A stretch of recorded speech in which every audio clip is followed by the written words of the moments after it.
Se perfilando, va dibujando, es el humo del tabaco, es el humo del tabaco. Tabaco para limpiar, tabaco para organizar, tabaco para purgar, tabaco para sanar. Es el abuelo tabaco, es el humo del tabaco.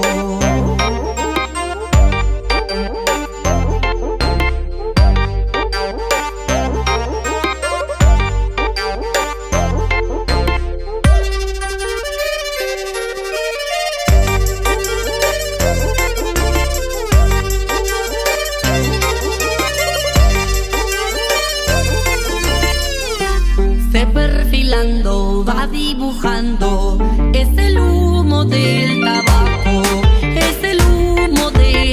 I am Rising Phoenix Aurora. I am known as a spiritual revolutionist. I am the founder of A.U.R.A, Hypnosis, Entity Removal, Raw Reiki, as well as many other courses.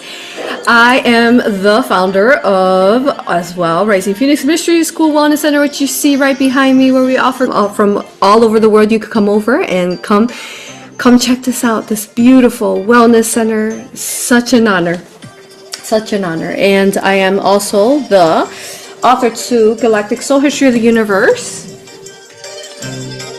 and the most recent book, which is The Lost Cities of Tartaria. So we teach you how to remove the inversions, the curses, the entities, the AI, and then that's what these books are all about, and how to do that.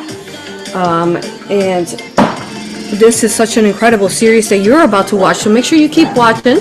We have our beautiful books here that I found, and I do offer A.U.R.A hypnosis, A.U.R.A hypnosis sessions, entity removal, raw Reiki, as well as quantum galactic Akashic readings, and I also offer one-on-one sessions, mentorships, which is so beautiful, that I also offer for the children, which is they get a great discount on that. So make sure you come sign up, and I'm going to be teaching more additional courses here in this wellness center for all ages coming up this year in 2026. You all, happy new year. Technically it doesn't begin to spring equinox, really, end of March, April, but it's okay. We're in 2026, and then we got the year of the horse, fire horse, unicorn, dragon. Well, not dragon, but phoenix. But the phoenix is a dragon, but yes. So phoenix horses, y'all. Did you think about that? It's like a fire horse. Then that means that they're phoenix unicorns. Was connect to them. So we got that February 17th, but it's such an honor. Stay tuned. These incredible books, we're going to be going into them and understanding like the timelines and why we began the series within the Antarctica Tartaria series, which I think, Gina, is like, what is it, like up to 90 episodes maybe. And these books that we found at old bookstores. So we're going to go into some of these today.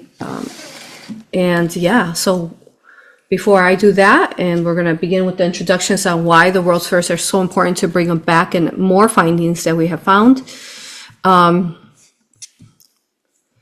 And we also want to go into, the origins of the importance. Make sure I have everything loaded. I have everything loaded. Okay, we're good. And what else? What we're looking at is, what we offer. So you could come sign up for our retreat here.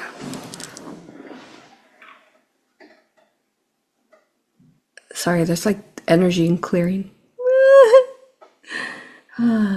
So distracting. Okay, Colin, let just clear that. Anyways, so I offer the beautiful retreats like I mentioned. The first one is going to be to premiere the open beautiful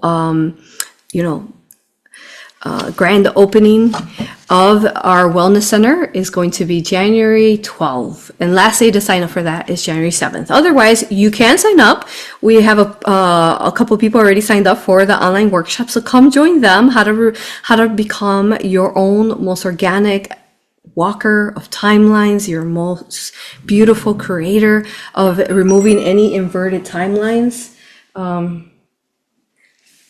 Yeah. Yeah, I'm good. My husband's like, are you okay? Yeah, there's just some energy I'm feeling, but we're clearing it. Okay. That happens sometimes. There must be something important that we're going to deliver today.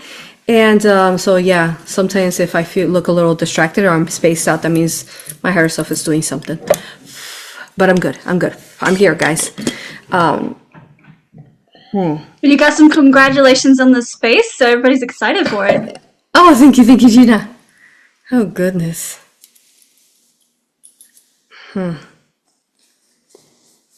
Something happening above us. I'm going to focus, though. Definitely some releasement. Oh, we're in the last month, which embodies releasing. Divine Mother is saying. Let me just listen to her for a minute.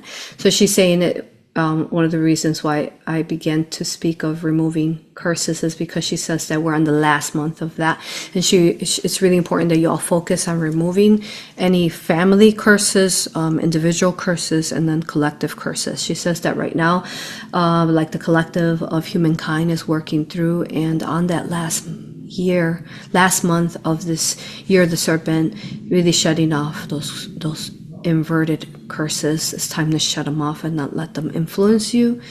And it's been hard sometimes when you look at the world or your life, you look at it and you're like, what's going on? Why is all this crazy stuff happening? All this kind of like a bad luck streak. So we teach you how to remove these dark energies that are really curses, either from others and so on. And the truth is that that's how they've used the snake invertedly.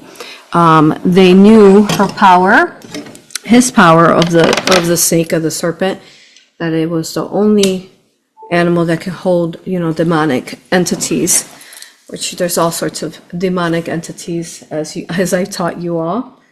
So it feels like we're on that last, right, era now until we enter February 17.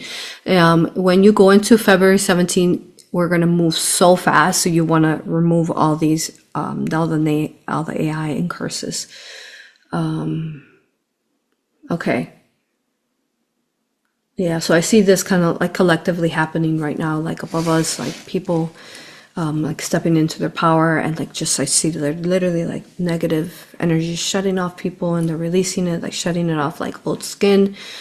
So yeah, it's time to free yourself from any chains or shackles or, inversions from the past lives that carry in your DNA, because you are the same soul every time you incarnate, and your crystalline DNA, the snowflakes of your DNA and the medullars of your DNA are carrying all this trauma. So let's go, you all. And I feel like this is going to have a lot to do, especially with the World's Fair, because it seems like there was a Divine Mother saying a dark curse on the World's Fair, and why we all forgot. Because how do we forget, right? So we not only do we have the full Antarctica Tartaria series, and we have the book series for 90 episodes, but we forgot about the curses because of the curse. Which brings me into, I want to remind you of this remote viewing that I saw a long time ago. But before that, finish my infomercials, because, as you know, I am self-funded, and only source love light. Love light is allowed within the space, only love, only benevolence. Yeah. So besides the workshop, I also host the different sessions, so come sign up. I actually have one-on-one sessions this week available for the rest of the year, but come meet me. It'd be incredible to have a one-on-one with you, and really assisting you to guide yourself to step into the last of that removal of any shedding that needs to be shed off, and then to step into your full-on unicorn Pegasus Fire Horse self in February 17. So I am here, always holding the space of infinite love. Watch my testimonials read my reviews. They're absolutely incredible. Also, we have practitioners all over the world. You could check out our website, aurapractitioners.com. And to support this video and all that I do, go to my aurapractitioners.com. Or, what's really cool, I want to announce is that I've been working on my website, and yeah, I do it all. I do it all. From the marketing to, the web. There's a couple things that sometimes I can't figure it out. For the most, I'll sit there hours figuring it out. But here we go. Under my homepage, risingphoenixaurora.com, you all, there is the sessions, and there it is. If you want to sign up to any of our memberships, which we will often reference the extra sensitive content membership is here. You click it, it tells you the details to it. And here's the one we often also mention of the Egyptian course that we currently have going on, and any previous courses that we mentioned, like the past Egyptian courses and Raphael. Here, you click here and it'll go there. Don't forget to sign up to my newsletter while we're here so that you could receive all the messages. From time to time, I channel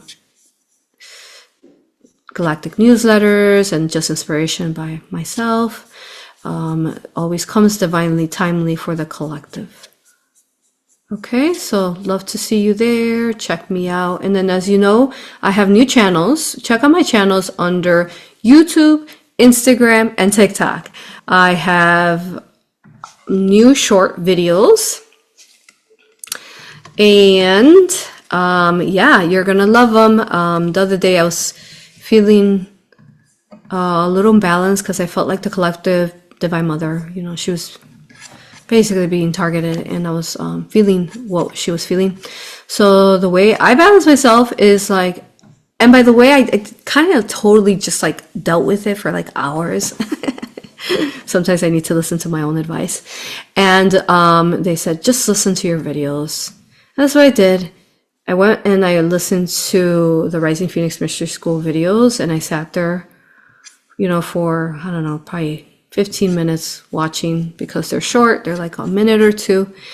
And then I realized I instantly shifted out. So make sure you check that out.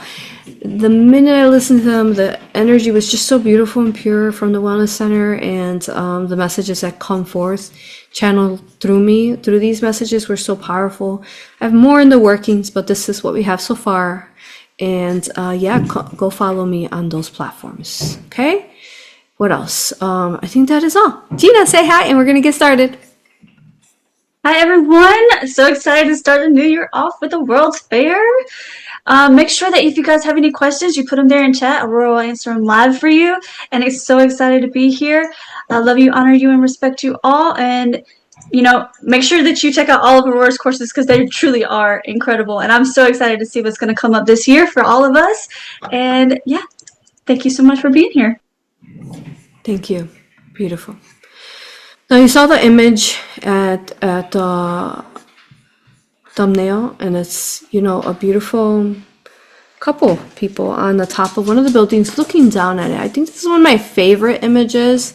I'll load it for you to see it too, right? It's one of my favorite images because it really, you get the pretty high view of what really Chicago looked like, and the brilliance that you're going to hear me talk about through the books. Okay? So add your questions, you all. What an honor, what an honor. Okay. So as we go through here, so what we're going to go in is I'm going to show you a couple videos. Let me see. I'm going to start off with, oh yeah, yes. Okay, so in the last video, we covered the Lady of the Republic, right? Okay.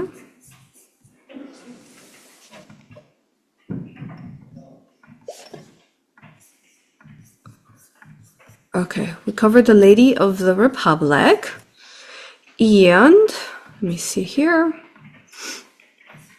So just to remind you, show you a couple images. Okay, so it turns out that she's Mandelaing in different places. Now we know because we've been searching for a while and we haven't been able to find them. We know that, You know, we found her in pictures, old pictures, but we never were able to find her. And as you know, we found her in Chicago. And she's called the Lady of the Republic, 1893, right? Okay, so that's reminding you there, right, of that. Now, I'll show you one briefly that was found. Let me show you that now.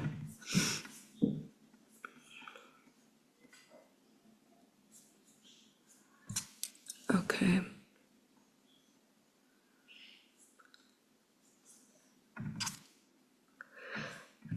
So why is this so important? It's actually in the book. They reference her, and she really was, say, what is that? I guess a trademark, we would call it nowadays. But she was the representation to the World's Fairs.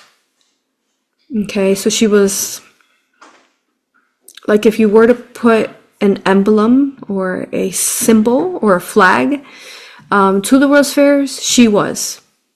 Okay, so let me see, pull this up. Okay, so one of the practitioners found another Lady of the Republic. Let's see where she's at. Somebody posted this on Instagram, thank you to them. And the Statue of Republic in Havana. So let me know, you all, if you have run into her, email me, risingphoenixaura@gmail. So this is a different version of her, and she is, you know, made out of bronze and 24 karat gold leaf. Wow, 22 to 24, and she's gigantic. I think she is, I'll go into the details, I'll read it out for you in a minute, but there's the pictures. So there she is in literature, but there she is in real time. And did you not look up? Are you able to find other images? And there's the one in Chicago, right? The one in Chicago. So how far can you find images of her? Because I feel like she is, Divine Mother showing me once more, one that Mandela in. And Mandela in Havana, Cuba. Okay, so if you're from Cuba, have you ever met her? She's 50 tons of bronze, right? And has the gold, and let me see what else I can get on her. Let me give you more information. So I'll let Gina look into that. Okay, and then let me see. Thank you to the practitioner who found that information there. And she is very tall, so let's see. So the Statue of Republic in Havana, Cuba, that sits inside the Grand Capitol building, is of the Greek goddess Athena, supposedly built in Rome, shipped over in 3 parts, and put in place 1929. It is nearly 50 tons of bronze covered. Yes, this puts it the 3rd largest indoor statue in the world. Wow. The Statue of the Republic in Chicago, prominently featured in 1893's World's Fair. Same name is very similar, still stands today. Okay, wow. So important. Okay, so that's that. So now we're going to be going into the book. Now for, Gina, did you already add the link for people to follow along in chat? Which one are you looking for, Aurora? The book of the World's Fair. You can add the link there so people can follow along. Okay, adding that now. Okay, beautiful. All right. Now, as we read along, I've gone ahead and, reviewed what I needed to point out to you all ahead of time, and then we will flow. But I do also have 2 other books here I'll show you. So I have the actual copy, which is absolutely incredible.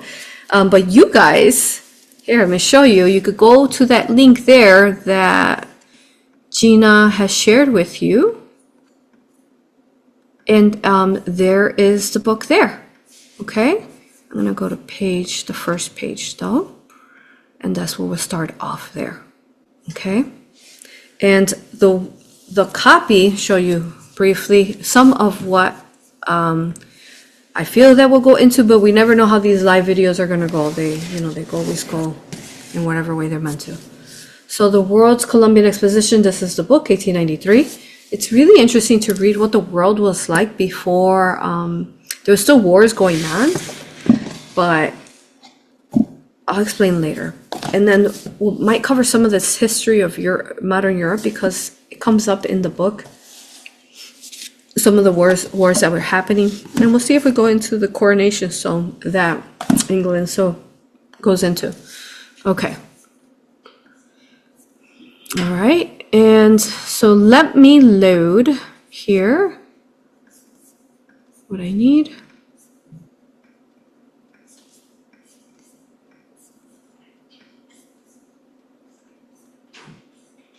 Okay. So I'm going to share it for you all to see this, right? You can see it, the digital copy, well, the scan copy. Gina, you can see that? Yeah? Okay. All right. So we're going to go to, you guys could read along again if you want. Okay. So this is, look at this beautiful, right? Illustration there. Okay. It's gorgeous. Okay. Now, what's really special about this World's Exposition, sorry. It was like an expedition, right? Exposition is that it gives you a summary and an overview of all the other expositions that came before.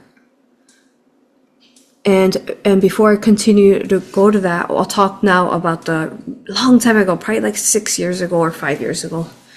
I spoke to you guys about this dream / remote viewing within a dream, and of humanity as a collective. And what was happening there is that when we look back, we've talked about like what happened to us, how come we didn't remember, and we really started remembering, like especially in the last, say, 6 months.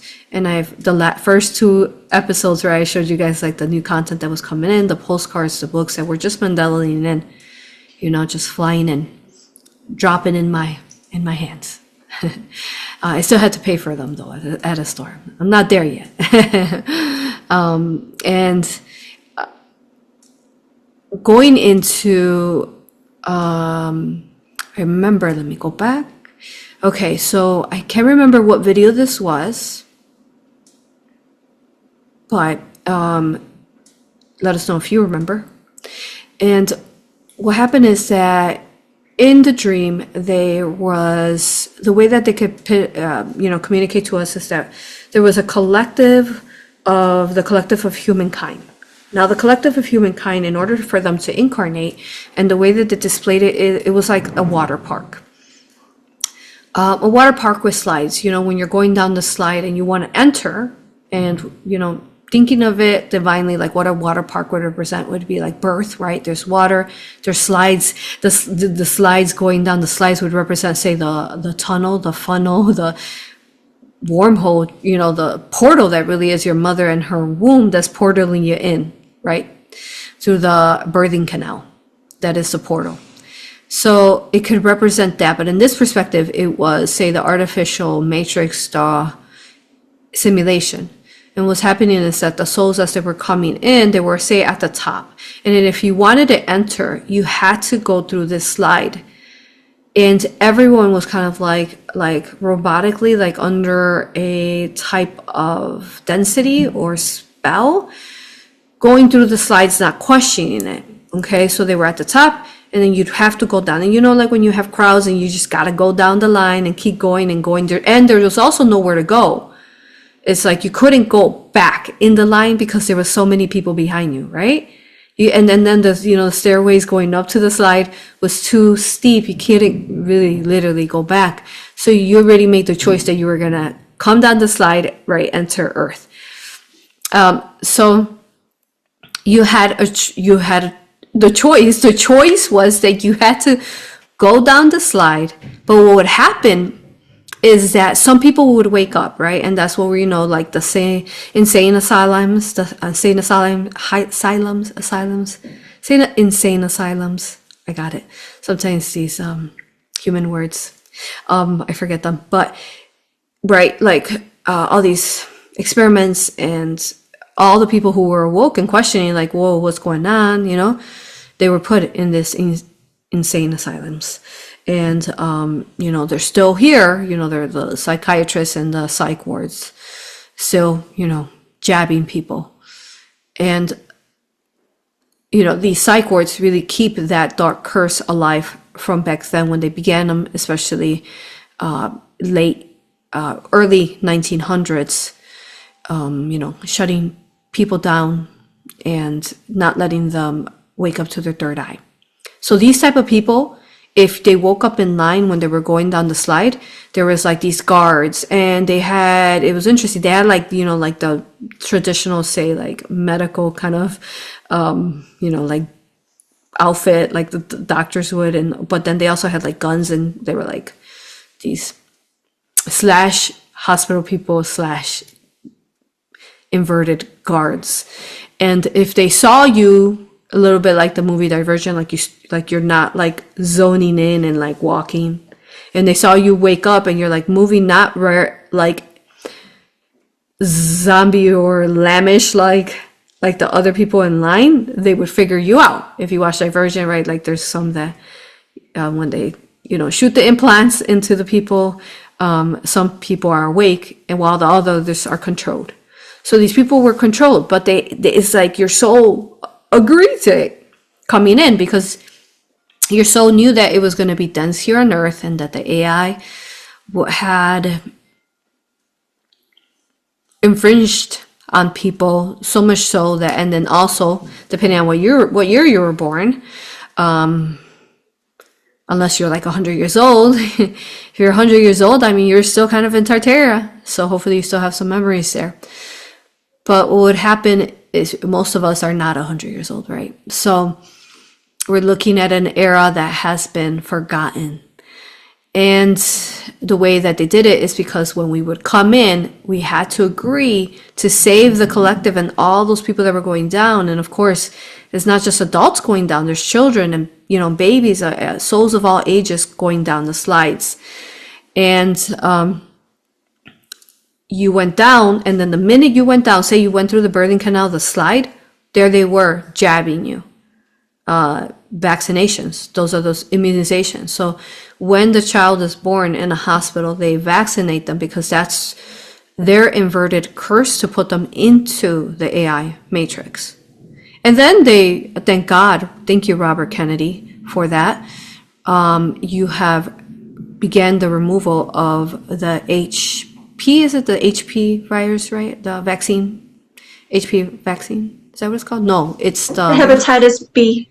Hepatitis B. That's the HP is the one for the teenagers. So hepatitis B vaccination to give them only, you know, I don't know, is it within hours of being born?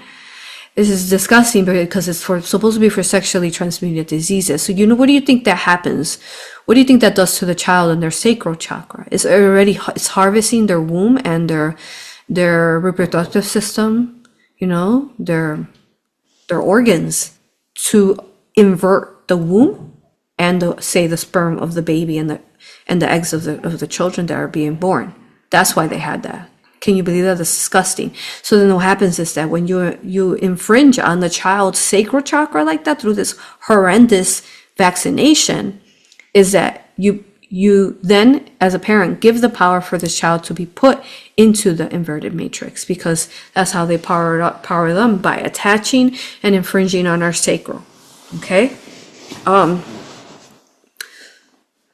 You understand? So you understand the visuals. Okay. So basically what the World's Fairs marked, and why it's been so important for us to bring back, and why we've dedicated so many hours, right, of this series, and we began the book series, is because we need the era of the World's Fairs back. Not because of its technology. Sure, the advancement is actually absolutely incredible. You gotta be careful with the technology, because then the AI is involved with that, which we don't consent to. We're talking about the advancement of the intelligence and the brains of humankind, both adults and children, to allow the expansion. And there's more to that. We'll talk more about that. To conclude the remote viewing dream is that there was some people who had strong angelic energy. And I remember there was, in this remote viewing, there was a female, an angelic female that had woken up, and it really represents like how important it is for us to activate our angelic energy that is dormant often in our DNA. And she was beautiful, like a golden female angel, and she had like this energy, this force field that came out of her. And she woke up in line, and she knew that she couldn't go down that slide. She knew she couldn't, but and then she saw behind her, you know how, like, I don't know if this happens to you, it happens to me whenever I go to a store. It's like empty. I walk into a store, and then like everyone, their grandmother and their great grandmother and grandchildren come in. Like everyone comes in after me, wherever I'm going. So it was like that. It's like there was people like that. Like once one begins like that, then the rest begin to wake up. And then so I was watching this angelic female, which really represented like the Divine Mother, basically, Divine Mother of creation. And she was key to getting the rest of the people, because what happened was that as, say, she woke up, or the Divine Mothers of Earth are waking up and taking their womb back to not be compromised like this, to create their inverted matrices that power up the black magic, the curses, right? As they take their power back and reclaim their womb and their sacral, their artificial wombs, AI, fall apart, and they're really start looking kind of stupid to us. Is the easiest way. It's like their agendas start really looking kind of foolish, dumb. It's like, wait, you think we're gonna fall for that? That's ridiculous, right? And that's what's happening in the world. So so then what she did is that she stepped out of the line, but remember there's guards everywhere. So she used like this, she shielded, she used a force field of love light. And she quickly said, and no one noticed that there was like doorways to this like slide. There's doorways like at the top, and you could technically open, it was like, say, an emergency exit door. And she opened it and was like, run. And there was like several people like behind her, and they all ran towards the door and got out, and they didn't have to go through and get jabbed. So that really represents like the new era that we're looking to enter, where the children are not getting jabbed, and the hopes is that all those people that came behind her and all those babies that are coming in, that they won't get vaccinated, because that is what dumbified us to forget the World's Fair. And the important thing is that the neurons and the intelligence and the memory is coming back, and that's why we are remembering all the Mandalas that are coming in. You understand? Questions, comments? Yes. Somebody said that Florida is pushing to end all childhood vaccines as a mandate. Yeah. That would be incredible for the whole world to have that. Mm-hmm. It would be. Yeah, they also, said that there was, the death penalty for pedos. I'm not for killing, but I'm not in alignment with pedophiles. So, I mean, they'll do what they have to do there. And really important, you all. Florida, send love to Florida.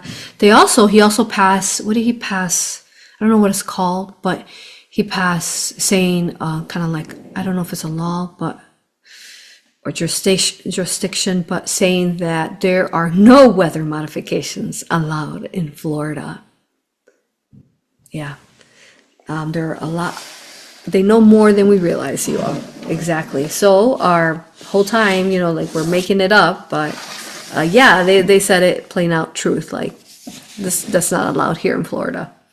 Thank goodness for what is his name again? I think it's Mark DeSantis. Yes, him. Thank you for that. All right. So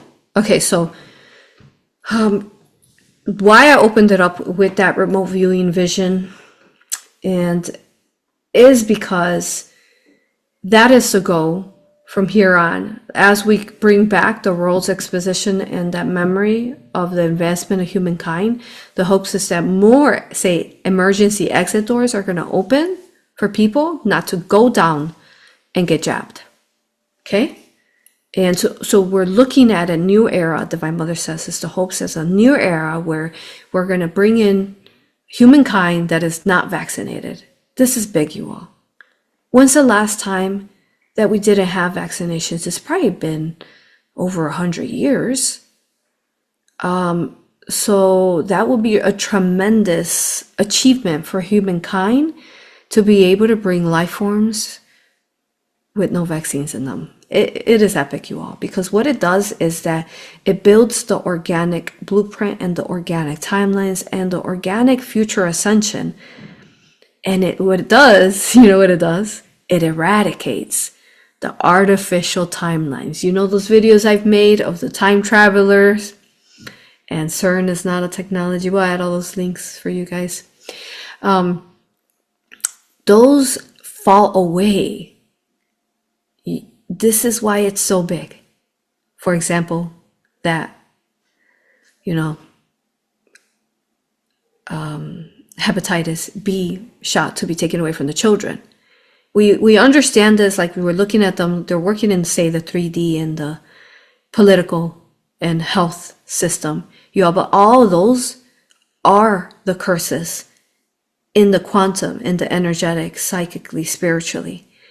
So what kind of work are they really doing, you all? And we need to stand strong and keep sending love and not allow any compromise to come to them. This beautiful administration now. Because we're literally saving the timelines. And you could watch Orbiting into Higher Timelines, Elon Musk, Trump. That is a pretty incredible video that helps you understand how we are the birthers and of these timelines that are going to delete the inverted ones. Okay? How am I doing, Gina? Questions, comments? Doing good. There's no questions or comments yet. Okay, beautiful. All right, so now we're going to go in and start reading the book. Okay, so we're going to go to, now I've already read through this. Okay. Well, AuroRa, there was just a comment that came in. Yeah, go ahead. Somebody says that you shared a similar dream when the people on the canoe were moving across the river, lining up to incarnate into the Matrix, and there was a male angelic being woke up everyone. That's right. I didn't forget about that. But that one was "You Are the Deadliest Weapon." I remember that one. I can't remember which one I shared the other one in. Exactly. So, thank you for reminding me on that, because then that means is that in one perspective, it was the male, the divine fathers, and then the other perspective was the divine feminine, the mothers, the fathers and the mothers. So beautiful. And yeah, check out that video, you all. It was very emotional, the way that he helped rise the masculine to become the true protectors of Earth. So perhaps that era is back. Not perhaps, the era is back, you all. Definitely.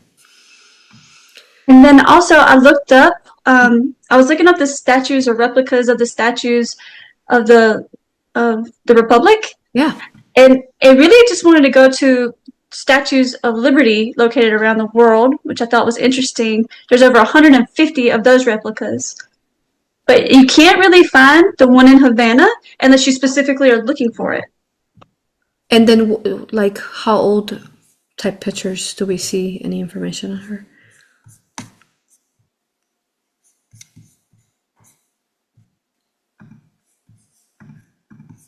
And then, I mean, the men are rising. Where was it that I saw? Oh, right here. I didn't listen to it for a purpose, but you know what? Something's happening in Ireland, huh? Here, well, Gina looks there. Let's see. And in Ireland, armed groups of Irish citizens are being formed to eliminate the accomplices of the Islamic invasion. Let's hear that. I'd love for us to hear it. To the people of Newry, Moore and Down, We, the New Republican movement, have watched their councillors and MLAs over the past 12 months. The level of disrespect shown to the people who put you into power, this cannot be ignored any longer. We are proud men of Ireland. We are patriots. Your policies and decision-making in regards to flooding our communities with undocumented military-aged men is not acceptable. We will not sit back any longer and watch our culture and religion destroyed by the people we put in power. Also, the sexual indoctrination of our children in schools has not went unnoticed either. The New Republican movement will take immediate action against anyone who threatens our ways of life and the safety of our women and children. We have your addresses and known your movements. Every one of you are legitimate targets as of today. The New Republican movement, the 28th of 11/25. What's up? Whoa. We need more men like that. You know? Yeah, so if you mean ill intent and harm, no. We need those knights back. You know, the knights of King Arthur. And our love to these beautiful Irish men that are beginning this revolution there. It's time, you all. Go for it. You're in support. And don't let indoctrination happen to your children the way it's been happening, especially through sexual content, which I want to go into. Actually, I was just talking to someone who lived in Egypt and was there when some of the Islamic was really regime and the Muslim after the 1979 takeover, right? And what's been happening there to the woman. We would call them women, but they're really little girls. Did you all know, in case you didn't know, did you know that little girls at 13, they basically lay them down, say on the kitchen table, most often no anesthesia, and then they invite the uncles and the families there, and the mother's holding down the little girl at 13 years old. And I don't know who does the specific procedure, but at 13, they're, what is it called? The clitoris? The clitoris? Clitoris, that's right. The clitoris, you know, the area that gives, basically it's a building of chakra energy. It's a chakra that gives out, you know, the orgasm or the pleasure. At 13 years old, they cut that in them. And this person was sharing to me, they were crying because they said so many times they heard this happening in their, you know, in their little, wherever the family was at, in their homes, while the uncles watch this little girl's area being cut because she's not allowed to have pleasure. A sex slave. Did you all know that? Let me know if you knew that. That's the thing, they do that to the Muslim girls, little girls. And they're screaming. They scream in pain as they cut them. Yeah, just wanted to share that. So more of why I am here every day, like assisting, because I've seen a world where the Middle East, and I remember a world where the Middle East was peaceful. And we have books in the future that we're going to be covering. Where are we covering those? We're going to be covering that, the real Princess of Persia and the Middle East, the positive ones, the real men then. We're going to be covering that after channeling Hitler and the truth of World War II. So if you want to see of what was before this Bible of theirs that I'm not going to name, that is the Archon, like it's the #1 Archon Bible, written by the Archon Artificial, the devil. Yeah. Okay, so the more that we bring back this expansion of the exposition of humankind, the less that we will see the inversions and more peace will come. So let's get started to save the children. Anything, Gina? Questions, comments? No, that's all for right now. Okay, thank you. All right, so Well, just one more thing about Yeah. the cutting of the women. yeah, Their mothers and grandmothers and sisters, they all had it done to them, and they all really think it's like a badge of honor, and that what they're supposed to do is a role as a woman.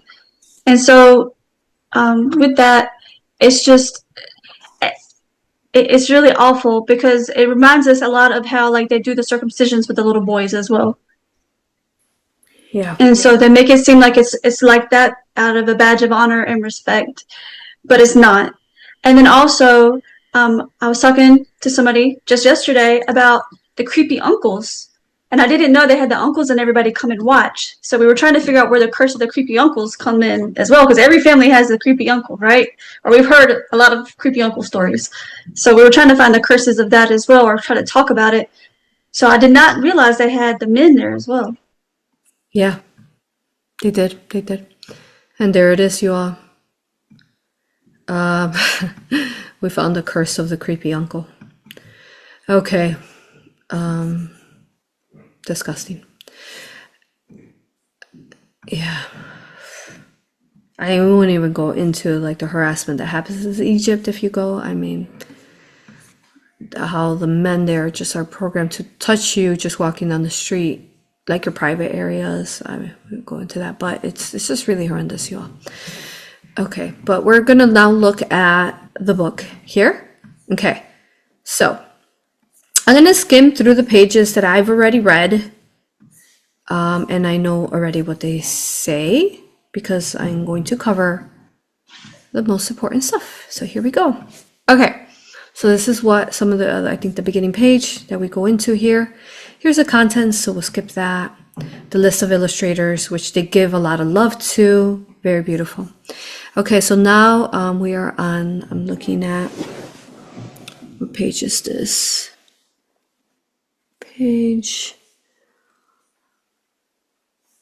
I want to read the introduction here. It's very beautiful, okay?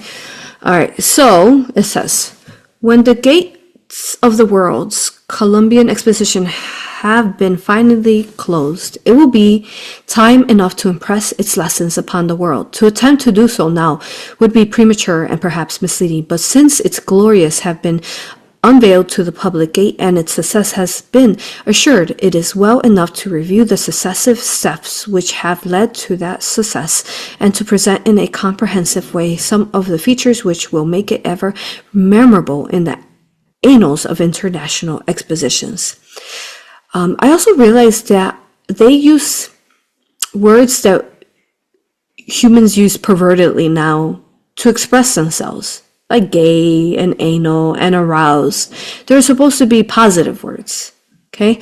No one can appreciate fully the magnitude and the significance of the microcosm at Chicago in 1893 without some such knowledge as is herein presented of how it came about that on the shores of Lake Michigan such wonders have been wrought, not like rot, but wrought. Probably not saying that right. Chicago possessed many well-supported claims aside from the distance from the seaboard to furnish the ideal site for an ideal exposition. In itself, the phenomenal city, so gigantic, so young, so rich, strong, and powerful, is the very essence of American progress. Progress. That's what we need. It is so essentially the most distinctively American of the great towns of the United States that many other cities are foreign compared with it. To all discerning minds, it consequently appeared eminently proper that the celebration of our 4 centuries of unexplained prosperity, 4 centuries, you hear that? So 4 centuries. Centuries are hundreds of years. So there's been 4 centuries of unexplained prosperity. That's beautiful. Because we're in 1893, right? 93. So since they're saying since 1593, there's been prosperity, okay? Of which this marvelous city is itself the apotheosis should be held in Chicago. Upon Chicago's own part, there was no sort of doubt as to her peculiar fitness for the undertaking that she entered into the competition to secure it with characteristic energy and enthusiasm, both as unlimited as her strength and courage. It is now a matter of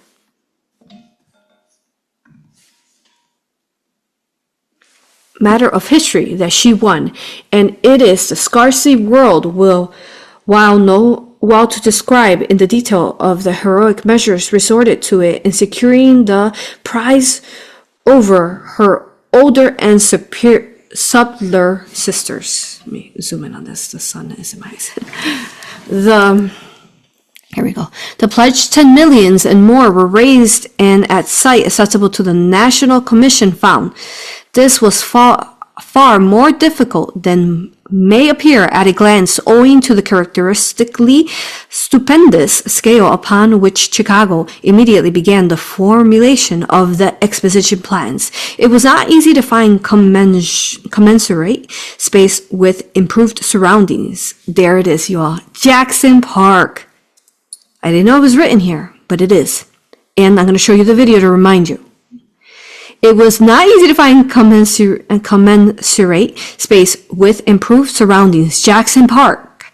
The proposed location was only partially improved, and owing to this fact that the proposition of a divided site was made, and strange as it now seems, had many supporters. Gradually, however, with strenuous efforts, the makers of the World's Fair struggled towards the light, and the site problem was finally solved by the acceptance of Jackson Park and Midway Plaisance upon the proffer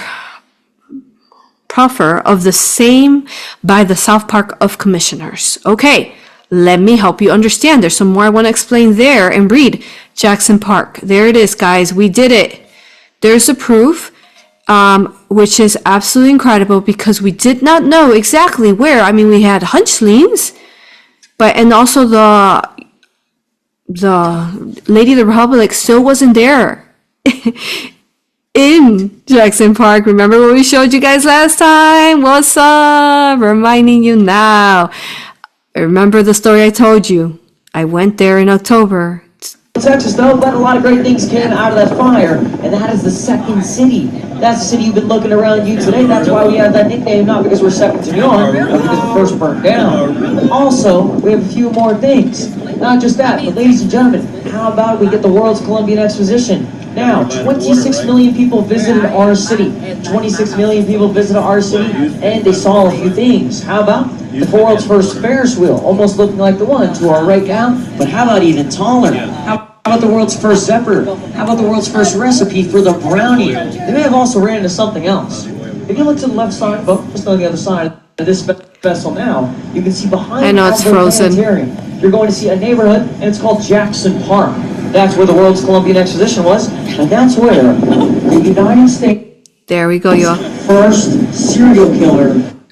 And they go to the serial killer. But yes, it's back, you all. The knowledge is back, and it's on a boat tour. And then we know that we have the Republic, Chicago's woman there, the Republic. Now, if you notice, did you guys notice that when I played the video of the Irishman, they said the New Republic, right?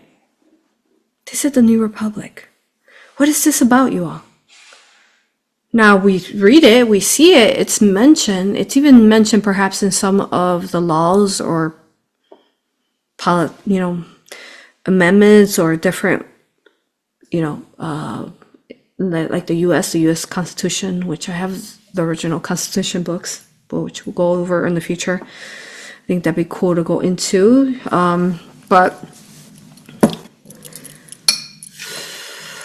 So this is the thing, you all. There was a new republic happening. And we're going to channel that deeper. And it is back. And this new republic was an uproar and a rising. And this is why it's being referenced. And we've begun that era, you all. We began that era this year. The republic, the new republic is back. Okay? And the way that you can see it, it's basically the underground government that was positive. They were underground, say this republic that we will call the New Republic, and that they called then the New Republic too. Okay, so they have resurfaced once more. All right, so right here, back to page 12 in the book.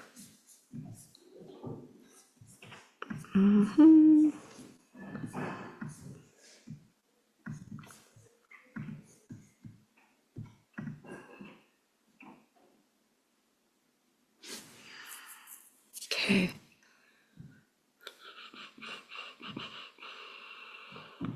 We're on here. Okay. And paragraph I want to read here is this one here. Okay. In this way was obtained a location of unexplained beauty. So they're talking about Jackson Park. So not only do we have the proof, the video, right, of the guy talking about it, which that company was founded in 1935, which would have been some of the last years of the World's Fair or Tartarian time. So, all right. So in this way was obtained a location of unexplained beauty and extent stretching nearly 3 miles throughout its extreme length. Along the east front lies Lake Michigan, while in every other direction the exposition grounds are bounded by the fringing treetops of one of the vastest park systems in the world.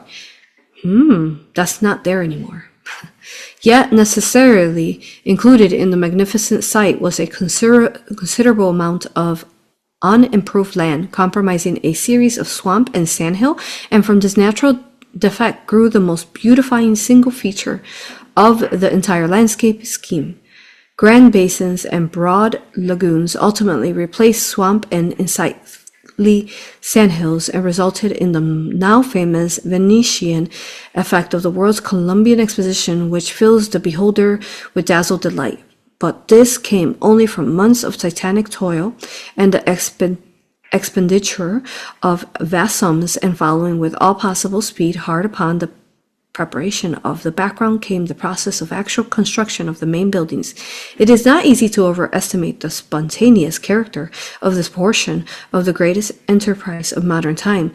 The ultimate power of genius and many millions of money were unitedly brought to beat upon the execution of the infinite details of the general plan. The greatest architects in America designed the structures, and the most skilled artisans executed their designs. Famous artists. Okay, and it goes on and on there. But so I wanted to read that part because it goes into the details of what was found there. Of Jackson Park, Chicago, where it was at. Okay, so next thing I want to cover here is here. I want to mention here, it talks about cyclones, as they were trying to build it, basically. Cyclones were swept away the work of weeks in a lightning flash. For those of you who have watched remote viewing the North Pole, you know what I'm talking about? Like, what's happening in Lake Michigan? Something's more divine and powerful is happening than we realize. So apparently there's cyclones swept away the work of weeks in a lightning flash. Lake Michigan's lashed by a furious tempest thundered threateningly against the very walls of the great hall of manufactures and their liberal arts.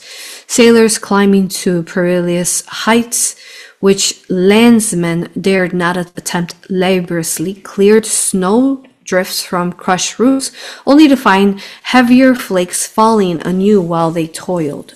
The second spring of exposition preparations witnessed an unprecedentedly wet season, and its last winter was one of unexplained severity. Yet not for a moment did the work flag enthusiasm bordering upon heroism and zeal that was genuine inspiration marked every division of the exposition. Not an officer, not a workman, but subordinated self to the one end. There is a long list of names that should be emblazoned on bronze and placed in Jackson Park, testifying to future generations, which we've seen, right? We're seeing them.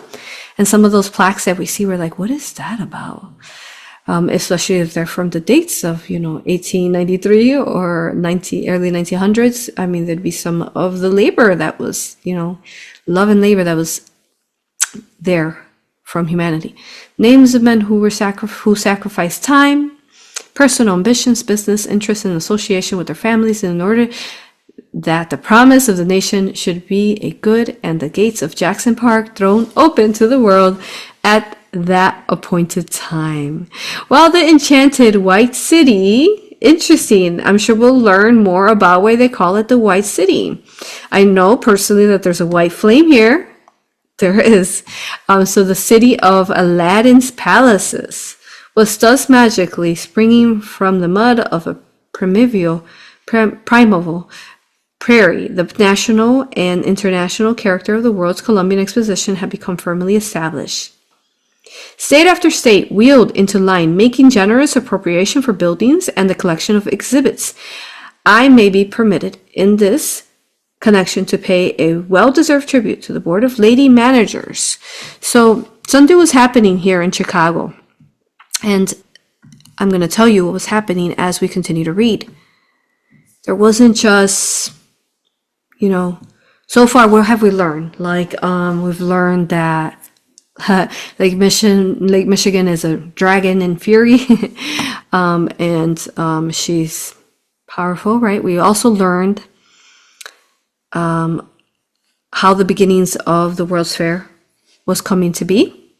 And now we're going to learn some of the things that were happening while the World's Fair was coming to be here. It says here on page 14, their buildings designed by a woman is conspicuous for its architectural merits among all the beautiful creations of the exposition. It contents wholly the work of women attract and fix the attention of the visitor for the first time in the history. Listen to that. For the first time in the history of international exhibitions, women have secured representation upon the juries of award. Wow. First time. Foreign women have been placed in absolute control at Jackson Park. In positions where the sex would not be given an opportunity abroad. Wow. So opportunities for women, and women too, not just women of Chicago, women of international. So it broke a curse. There we go. Another dark curse there of allowing the women also to have their say in designing buildings and so on. This is one of the educational features which America, women at Columbian Exposition, confidently expect to impress on the sensibilities of commissioners and other representatives of foreign countries.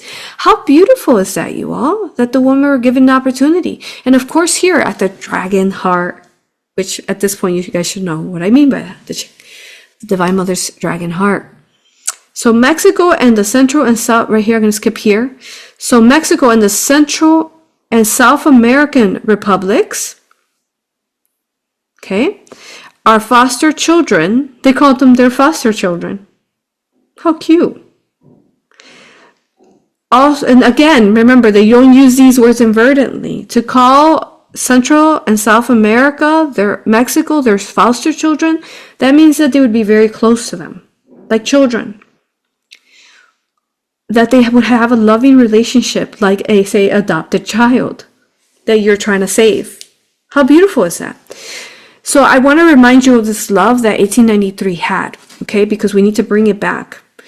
Also promptly came forward, accepting the cordial invitation to participate, and are now here with handsome and interesting special buildings, enriching the entire exposition with wealth and of cereals, precise metals, and priceless gems. Such a display of resources must do much to attract the attention of eager capital and to establish the advantageous reciprocal relationships. Okay, I'm giving you a glimpse into how important it is to bring the World's Fair back. Okay? Because that's what it did, you all. It created relationships and bonds with the countries. So that, and what happens if you are in sacred kind of relationship, in friendship, kinship with other countries. Do you think that there will be a war or a reason to be war? There's not going to be, is there? There's not. So here marks this video which you've watched, and I want you to listen to it here, and how important that this era now has begun. 3 years from now, the United States will celebrate the biggest and most important milestone in our country's history. 250 years of American independence. What a great country. We have to keep it that way. But that's why, as a nation, we should be preparing for a most spectacular birthday party. We want to make it the best of all time. Here is my plan to give America's founding in 1776 the incredible anniversary it truly deserves. On day one, I will convene a White House task force called Salute to America 250. It will be responsible for coordinating with state and local governments to ensure not just one day of celebration, but an entire year of festivities across the nation, starting on Memorial Day 2025 and continuing through July 4th, 2026. Second, I will work with all 50 governors, Republican and Democrat alike, to create the Great American State Fair, a unique one-year exhibition featuring pavilions from all 50 states. It'll be something. The Great American State Fair will showcase the glory of every state in the Union, promote pride in our history, and put forth innovative visions for America's future. My hope is that the amazing people of Iowa will work with my administration to open up the legendary Iowa State Fairgrounds to host the Great American State Fair and welcome millions and millions of visitors from around the world to the heartland of America for this special one-time festival. Together we will build it and they will come. Third, alongside the Great American State Fair, we will host major sporting contests for high school athletes. These are great athletes, wonderful athletes from fantastic high schools all around the country. These Patriot Games will allow young Americans from every state to show off the best of American skill, sportsmanship, and competitive spirit. Fourth, I will sign an executive order to bring back our National Garden of American Heroes, which we want to build very badly. Commission artists for the first 100 statues to populate this new statuary park honoring the greatest Americans of all time. Fifth, as president, I will invite the leaders and citizens of nations around the world to visit the United States in honor of our 250th anniversary. It's going to be great. America's tourist industry should get ready because we're going to have a lot of people coming. It will be a record year. And finally, and most importantly, I will ask America's great religious communities to pray for our nation and our people as we prepare for this momentous occasion. From the very beginning, America has been a country sustained and strengthened by prayer and by our communities of faith. As we chart a course toward the next 250 years, let us come together and rededicate ourselves as one nation under God. Thank you. Wow, you guys heard it. So it's begun. And let me continue to show you what it did for them back then as they, delivered the World's Fairs, okay? Questions, comments? How am I doing so far? Do you know? Yeah, everything is good. Somebody said that there's a new republic in Star Wars after the Empire is defeated. The new republic in Star Wars uses the Alliance Starbird symbol, which is the Phoenix. Oh, yes, that's right. So, Star Wars is really a real story. One that happened, say, galactically, but earthly as well. And, the new republic. Now there was the Empire was a bad one, right? Like I can't remember. Yeah. So is it telling us of a time that we will rise? And I loved every topic that Trump touched on there about uniting the states, bringing people in potentially internationally. I love that he's starting it at a level of state fairs, because then that will begin the World's Fairs. I love how he, you know, talked about the veterans. He talked about statue makers. I mean, he really touched about the topics of Tartaria through him speaking of the states and world's fairs, which, remember, before that mention, it was always hushed. Like, no, there was never fairs. There was never world's fairs, right? It was all a lie. It's been erased from your memory because everyone got that jab going down the slide in and you didn't remember. So, I mean, it is big. Now, what is the easiest way, you all? If you're a peacemaker, say like Trump, and if you can't get all the children to get along, right? We'll call them children. Can't get them to, you know, get along. What do? How do you get them to play nice with each other?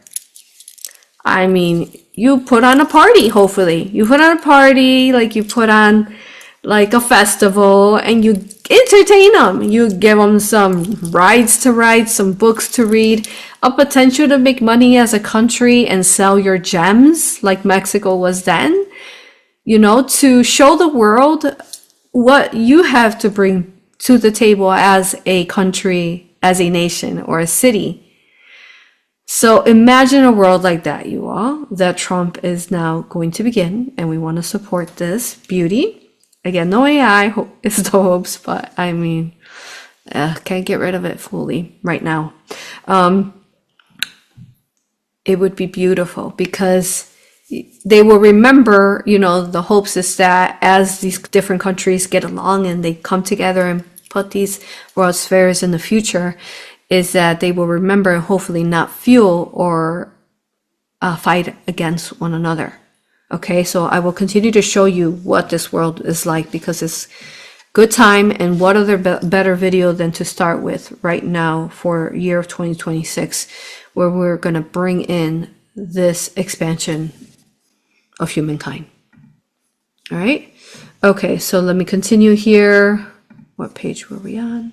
So Aurora, really quickly. Yes, questions, comments. The Alliance Starbirds that they were just talking about, that symbol, they asked if that represents the states coming together then? Yes, which one? Sorry, which one? Oh, they were just talking about the Alliance and that Starbird symbol. They were wondering if that could represent the states coming together. In Star Wars, right? Oh, definitely. I mean, when you look at the flags, like I have a Tartarian book from flags, which we'll go into in the future sometime. But the flags, you all, they really were protective, like an emblem of protection, like an alchemy symbol. So these flags meant something. At some point, you know, they started changing some of them. But if you look at it, like, what is the oldest American flag? Is it the one that we have currently? Gina, let us know, and we'll look into that. I mean, but if you look at the current flag, and we looked at it positively as an alchemy symbol, we're looking at the blue and the red. The blue and red are father. The blue and red flames are father. And they could also represent the red, it's a female, and the blue is a male too.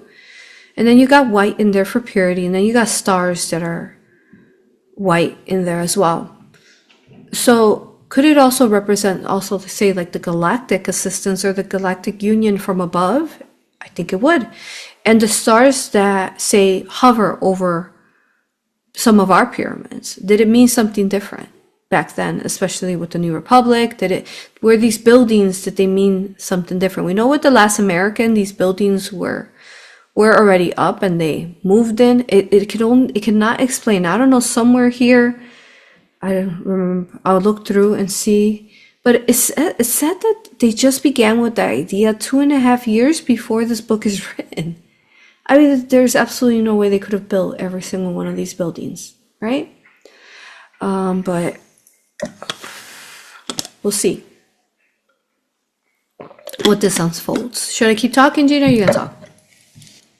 Yeah, so it's interesting because there is something that they say is the oldest known flag in the United States, which is called the Bedford flag. And on one side of it is like a red arm. Can you share? Let me see if I can share. Oh, it says I have to request it. Yeah, request it. There we go. Go ahead.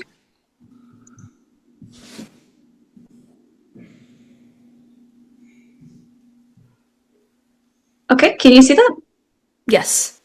Okay, so that is called the Bedford flag, but it is. Let me see if I can move this out of the way. And they said that it is basically the oldest American flag, which dates back to the early 18th century with the battles of Lexington and Concord in 1775. So it's before the states all had something together. Yeah. Not sure if that one's so positive. No, on one side of it says something about to live, but then you have a list of all of the other flags Okay. whenever they started coming together.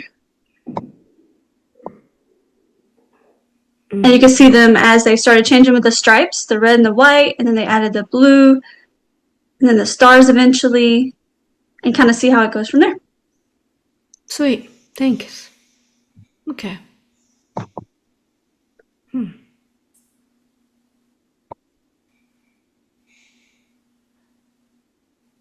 So it's interesting. The stripes are red, right? And the stars are inside blue. Just like the skies and the cosmos. Divine Father is the blue ether. Divine Mother is the red timelines, like the red rose, and she is the birther of timelines. So you got lines represent timelines. So if you look at it benevolently, it could be definitely used for protection for America instead. And freedom of both of their energies there, Father and Mother. Okay, beautiful. So now back to here. So we're going to read here is where I have this notice. So they're right here on page 14, right here. They're building designed by a woman. Oh, we said that. We did that. Okay, that was exciting about the woman, right? Okay, yeah. Oh, we read that. Mexico, yes. Okay, we did that. Where did I go? I don't know how I did that. Let me close that up. Okay. Oh, what the? Well, somebody says that they really love the Nepalese flag, the Nepal flag. Oh, this keeps popping up. I don't know. Is that are you sending it? That's so weird. What popped up? Divinely, I think. Okay. I literally, you guys watch me. I never clicked to search this. Okay. States of the United Flag. States flag. And I didn't send anything. Well, yeah, you can't because you don't have. Yeah, you have a different phone. Okay. All right. I guess they want us to look at this. Okay. The angels. Let's see. So we got Alabama, Alaska. So that's all the states then. Yeah. Arizona. Well, that's a cool one. The star and the rays.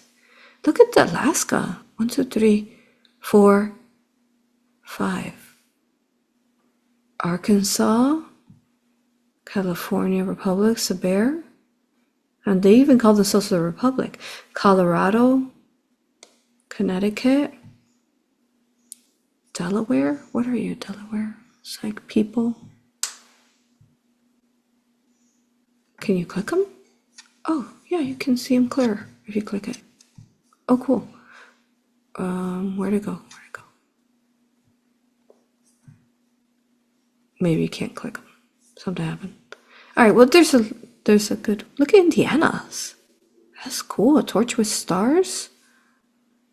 Louisiana is that a stork? Or a stork what a baby looks like? Little babies? Cute. In Louisiana.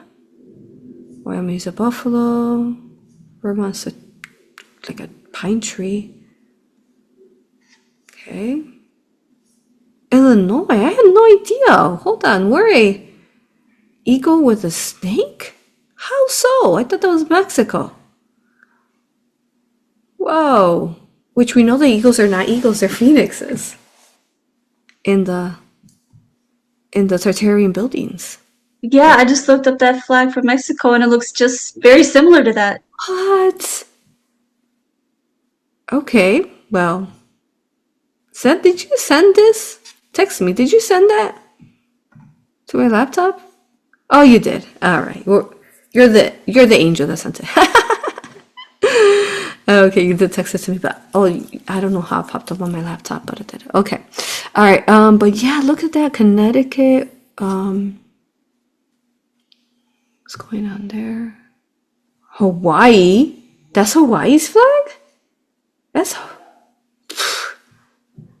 UK. What the heck is that about?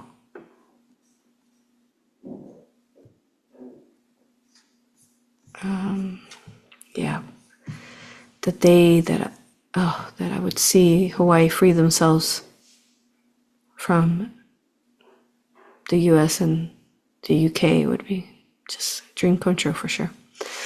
New Mexico, that's a cool one. It's a sacred alchemy symbol. That one is pretty cool. What else?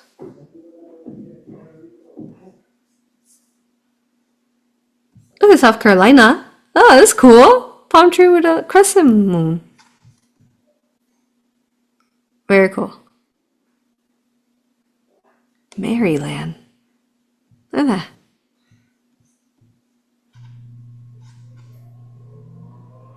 Okay. All right. Back to where we were. Where were we? We were here. Okay, so we read that part of Mexico, and let me see what's next. I'm going to read here for you guys to see. Okay, next page, which would be 15, right here. And this is what we're going to read. Okay, so their wealth, right, of the gems, we talked about that. Okay, and establish advantages. So such a display of resources must do, again, it was the Mexicans and their metals and price systems. Such a display of resources must do much to attract the attention of eager capital and to establish advantages, reciprocal relations. Okay, all right, beautiful. Oh, okay, so then the next one here that I want to read here on this page 15 is it said here is that Europe, okay, another in rapid succession, the important countries of Europe, which scarcely an exception promptly accepted the invitation to participate in the exposition extended by the President of the United States. Who was the president again then in 1893? So he was leading this benevolently. That's cool. Whoever he was positive. So Europe. So They're saying his name was Benjamin Harris. Okay. But I don't remember that name as president. It's not, or Benjamin Harrison, I guess President Harrison, but I don't ever remember hearing his name really. Yeah, they don't really mention him, huh? They probably try to erase him. Okay, so here we're right here. One after another, in rapid succession, the important countries of Europe, with scarcely an exception, promptly accepted the invitation to participation in the exposition extended by the President of the United States. Awesome. Spain, who gave us Columbus. This is interesting. I want to read this because in their perspective, they really are saying he's positive. So Spain, who gave us Columbus, naturally comes first to mind and occupies a distinguished position towards the World's Fair. The splendid exhibits draped by the Spanish colors in every department, the quaint caravels anchored outside the peristyle, the official visit of the Infanta, are all eloquent of Spain's prominence at the World's Fair. While honoring Columbus, Italy, the land of his birth, do they say that he was born there, Columbus in Italy? While honoring Columbus, Italy, the land of his birth, naturally comes next to Spain in our consideration, and her cordial participation in the Columbian celebration is all the more highly appreciated because it began at a time when diplomatic relationships between country and America were severed. You hear that? So, Spain in our consideration will be cordial, Columbian, as more highly appreciated because it began at a time when diplomatic relationships between the country and America were severed. So something was going on there with Spain and America. Okay. Yeah, So it says that he was born in Genoa, which is like the top of Italy, but Okay. then you have France between Italy and Spain in that space. So that's interesting that he would go to Spain. Okay. So of Germany's share in the exposition, no praise can be extravagant. In every division of the classification, her exhibits are superb. So we're going into again to like their displays and what they're bringing to the table or to the World's Fair of Chicago, right? Both comprehensive and magnificent. It is said that Germany has never before had an opportunity to show what she could do in a way of participation in an international exhibition. Why not? At World's Fairs previous to the Paris Exposition, Germany took part only to a very limited extent, and the political situation naturally prevented her participate in the latter. Which we're in 1893. Apparently, there's some kind of issues happening in Germany, huh? And there's some kind of, disharmony happening, which goes into some of like this book here that I have, and it's called The History of Modern Europe. Here, okay, let me show you the book. Stop that for a minute, be back.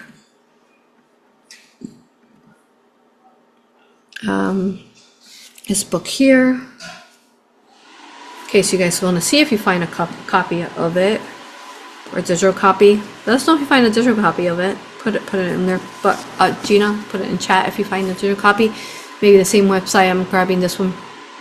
From History of Modern Europe, Schwill. So according to this here, when you look on page, let me tell you when it was published so you have a context here.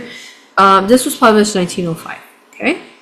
So before the indoctrination and reformation of the history and the schooling that happened after. And according to this here, it says the Reformation in Germany. And it's not talking about, you know what year they're talking about? 1522. 1522, a Reformation of Germany. Yeah, it's crazy. Let's just read. Let's read for a minute here. On page 18 in this book, it says, let's see. So something's happening basically here in Germany, and it has to do with religion. Okay, so the Protestant opinions of Luther and his followers made a rapid conquest of Germany. Monasteries were dissolved, and priests and bishops, abjuring their allegiance to Rome, instituted in the place of Latin Mass. You know, we're seeing you all. Who was born in the 1500s, you all? Yeshua. Yeshua just walked the earth. What we're seeing here is what happened after Yeshua's birth. There was apparent religion coming from the beginning of fall of Atlantis, and Rome is really, say, the people or the town that fell, that began the AI. And then we know that all roads lead to Rome and the target of Rome, okay? They've been hiding. And they pretend they're not there, but Rome is still here, trying to compromise humanity, okay? So here, you all, I'm literally going to read to you and then we're covering this again in that extra sensitive series, but we're reading what is happening to the religion then with Yeshua being born. Here we go. Monasteries were dissolved, and priests and bishops, abjuring their allegiance to Rome, instituted in the place of Latin Mass a simpler worship where they conducted in the national idiom. Let's see. Okay. With such while these things were going on in Germany, Charles, what's the V? Is that 5? That's 5. Okay. Charles, number 5, was wholly engaged with the war against France. War is happening that we don't even know about, guys. Or maybe we don't. Maybe you guys do know. Is there a war noted, Gina, that was happening in Germany with Rome with Charles V, let us know what you find about that, was wholly engaged with the war against France. So Germany and France were going at it. There is a war noted? So it's called the Chalmacaldic War. Okay. And it says it was from July 1546 to May 1547. Okay. Well, at least they're honest on the wars.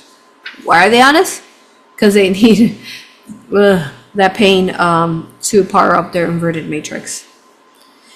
Not funny, but sometimes you just gotta laugh at them. It's ridiculous. Okay, so there is. Okay, let me keep reading here. Okay. In fact, the wars with the France continued throughout this reign and prevented him, but this is like the truth, what you're going to read. It's not the, the false things that you find on the internet, and prevented from ever giving us full attention to the German Reformation. There were altogether 4 wars covering the following periods. Really? 4 wars. Is that noted? First War, 1521 through 1526. Second War, 1527 through 1529. Third War, 1536 to 1538. Fourth War, 1542 to 1544. Is that noted? Let us know. The First War ended with the signal triumph of Charles. Charles' general defeated the French army at Pavia in Italy, 1525, and took the King of France himself. France won, captive. We just found it, you all. This is when France becomes compromised, right here. Whoa, angel bumps. Francis won. They take over him. Oh, let's keep going. All is lost save honor. All is lost save honor was the resigned message. All is lost save honor, he said, was the resigned message with this chivalrous monarch sent his mother at Paris. Oh, that's crazy. I feel that. What happened there? It is dark. All is lost save honor. Okay, he said that to his mother at Paris. Charles had his royal prisoner transported to Madrid, and there he wrung from him a peace.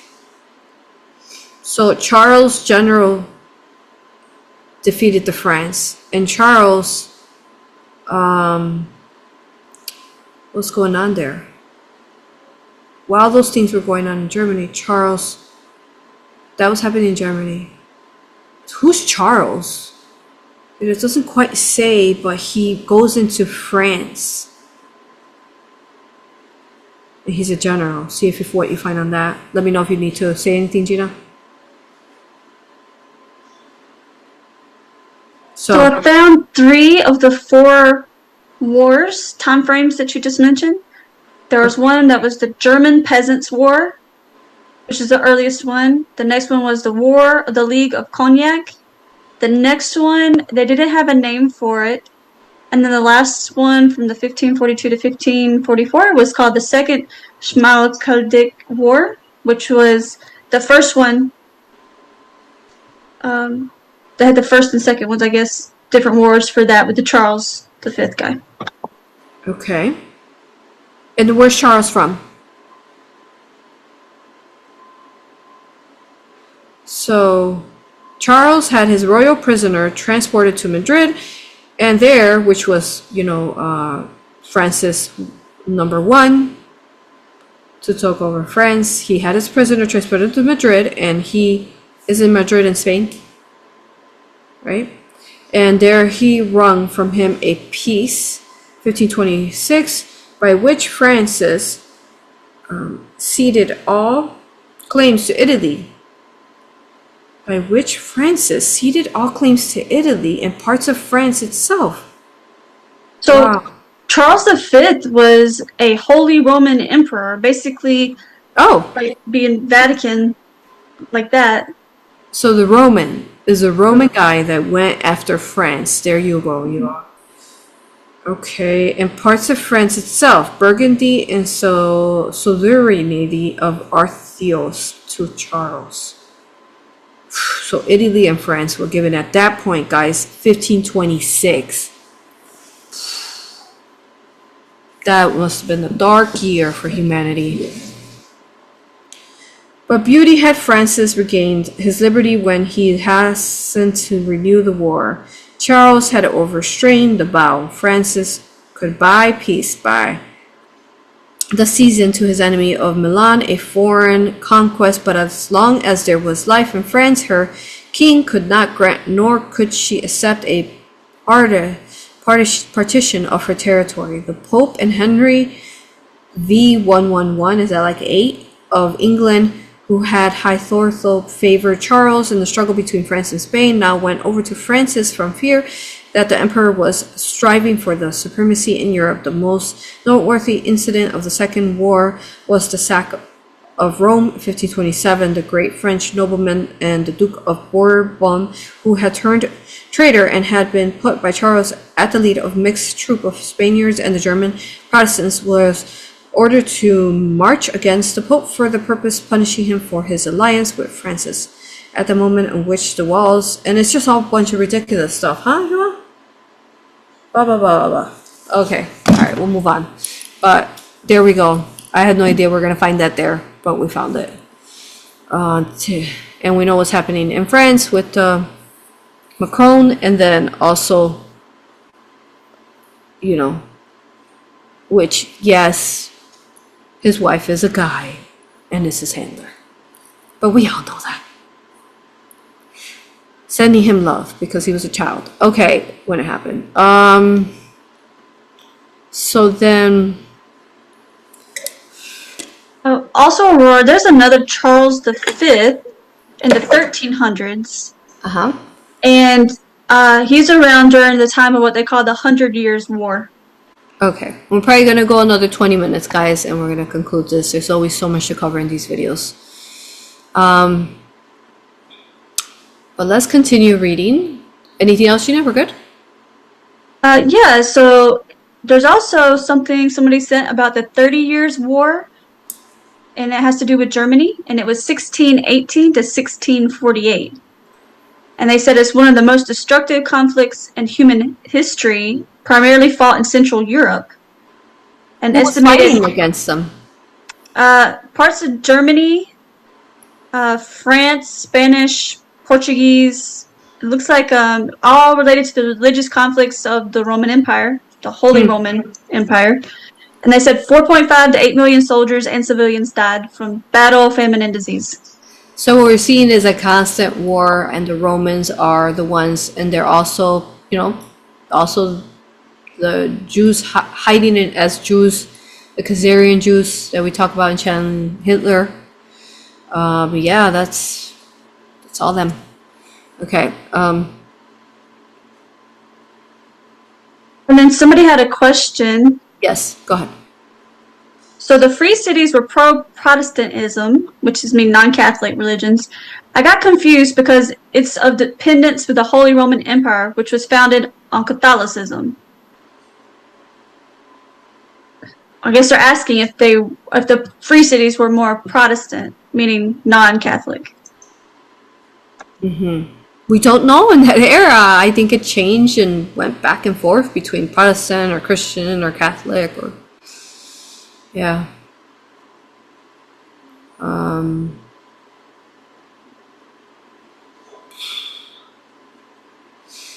Yeah, so I mean, this religion predates Yahshua's birth.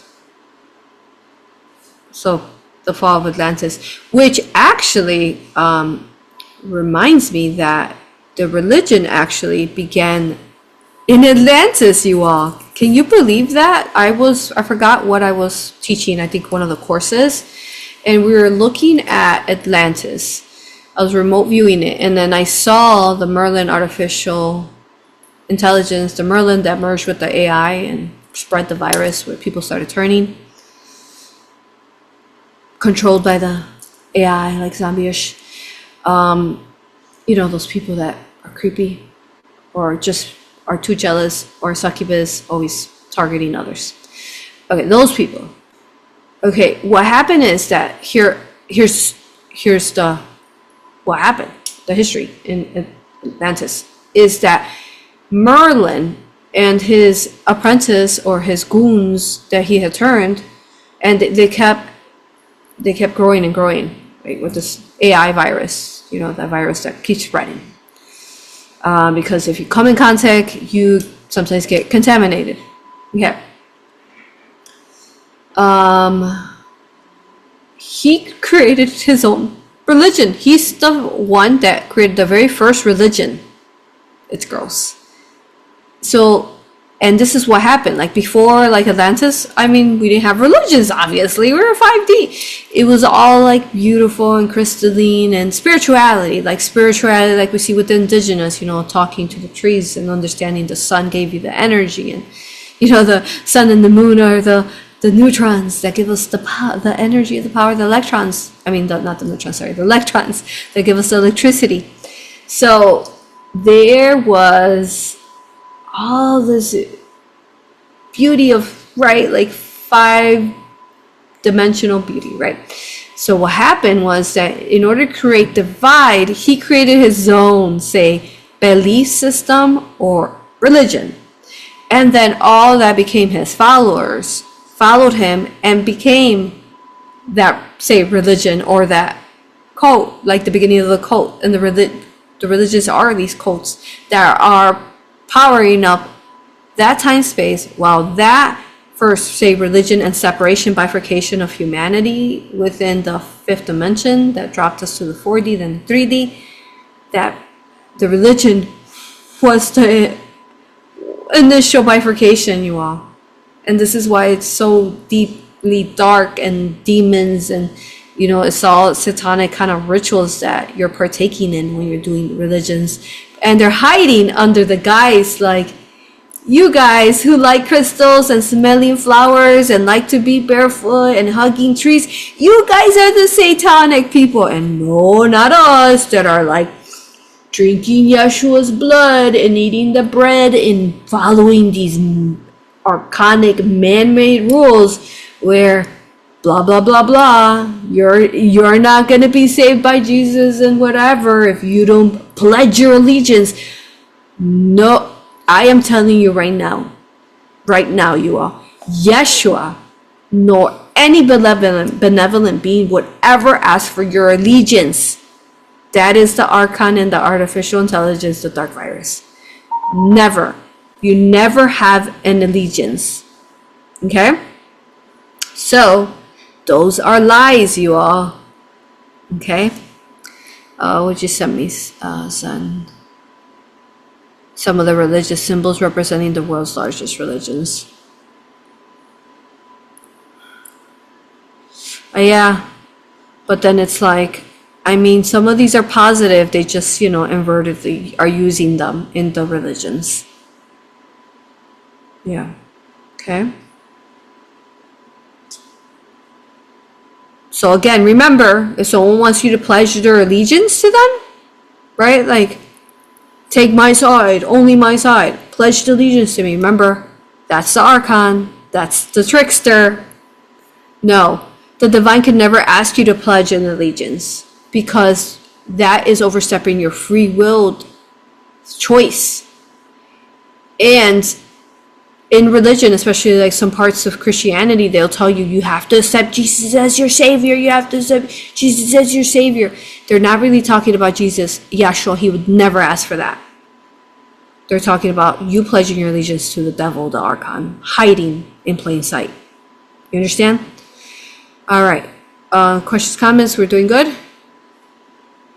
Yes, so some more comments popped up about some of the wars that were going on in like the Germany area.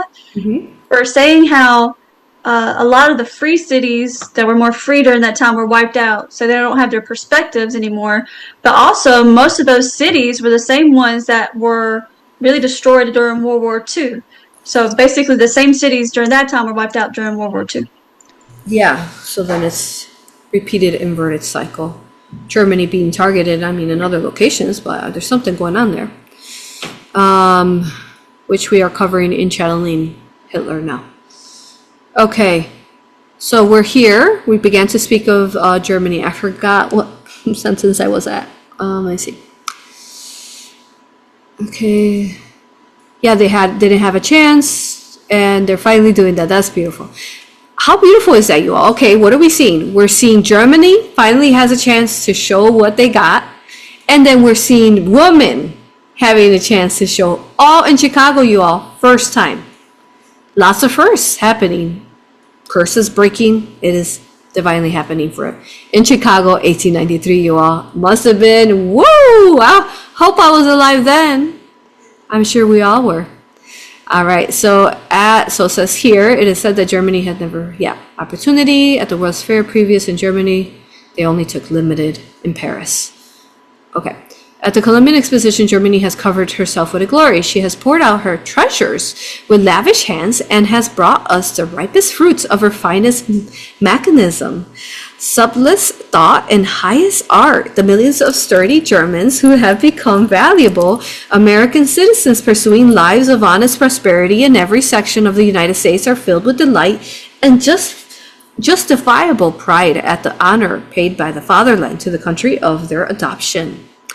Austria also here with a splendid display. Many fine paintings in the inimitable old Vienna of Midway Placians. The Netherlands have sent us their greatest pictures and are assisted in the general exhibit by many thriving Dutch colonies. Wow. And it continues, but let me see, what else do I want to point out to save time? We're going to move on to page 16 here.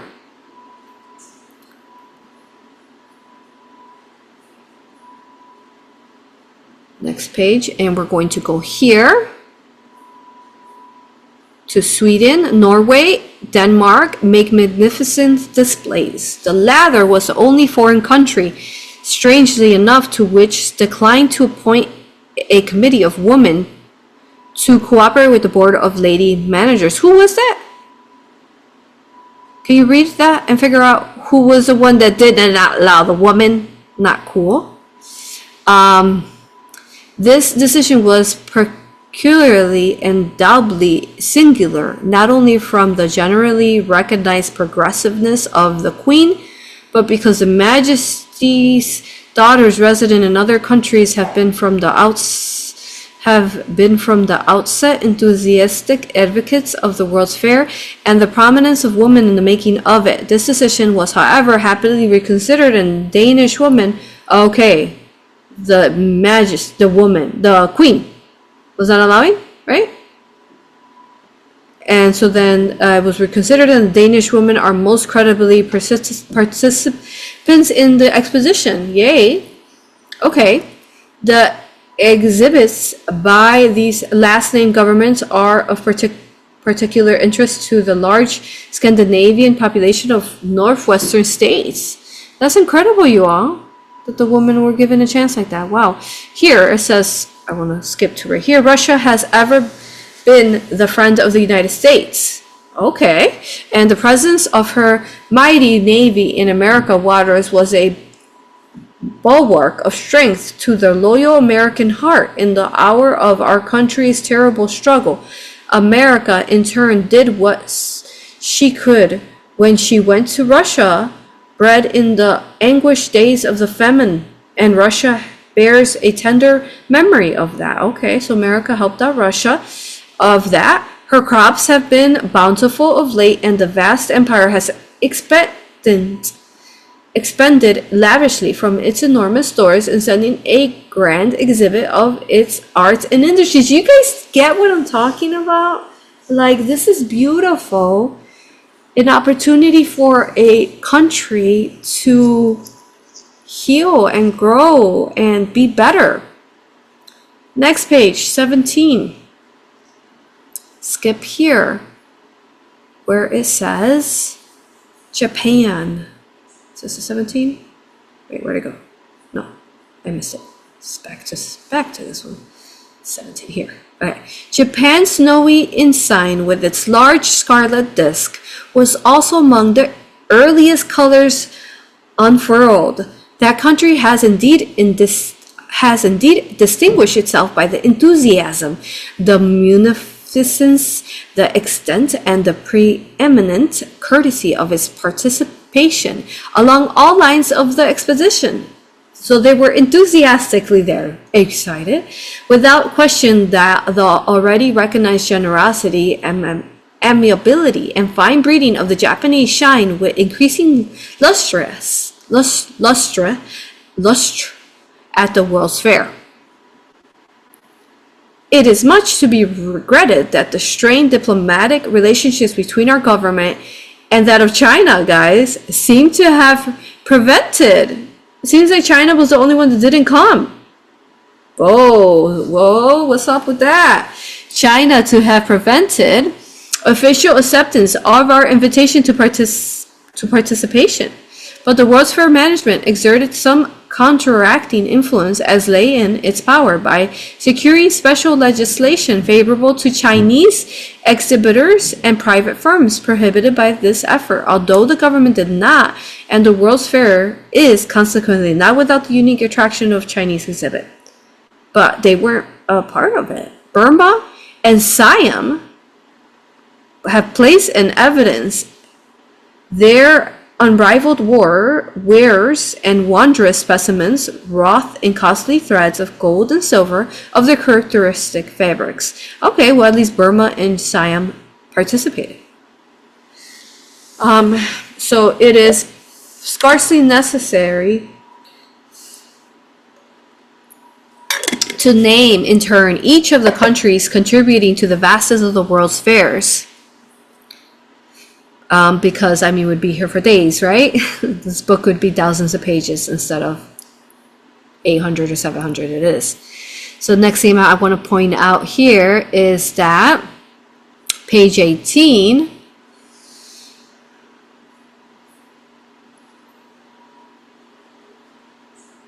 there is nothing more to say, save to invite visitors from far and near to behold the indescribable realization of these dazzling prophecies, to gaze upon such a scene of enchantment as was never before dreamed and out of outside Oriental tales, a city of ivory palaces embodying architectural dreams, classic creations, which stir the appreciative heart and might have stood preeminent from their unapproachable beauty in the Athens of Pericles.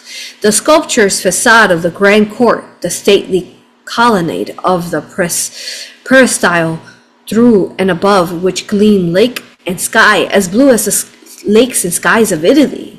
On every side are columns, they're talking about Chicago, and statues, the heroic figure of the Republic lifting its graceful, we know her, graceful proportions high above the silver waters below. We have covered the gigantic figure of the Queen of Freedom with gold, as the Athenians did that of Minerva. Wow. There are glided domes, also flashing minarets, the flags of all nations, and gay gonfalons galore when the sun, not gay men or women, gay happy people, not the ones we're talking about nowadays. When the sun sinks out, The ones that like their banners. So. Oh, okay, banners. Yeah. Okay. When the sun sinks out of sight and shadows creep over the lake, one by one, the circling line of electric lights outlining the ivory facade gleam forth like endless strands of luminous jewels, and the dome of the administration building glows like the most stupendous of exquisite cameos. Beautiful, beautiful. Okay. Did I read all that there?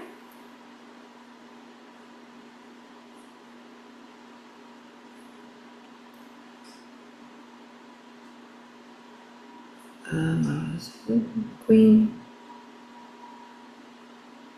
Yeah, read that. Okay, next one.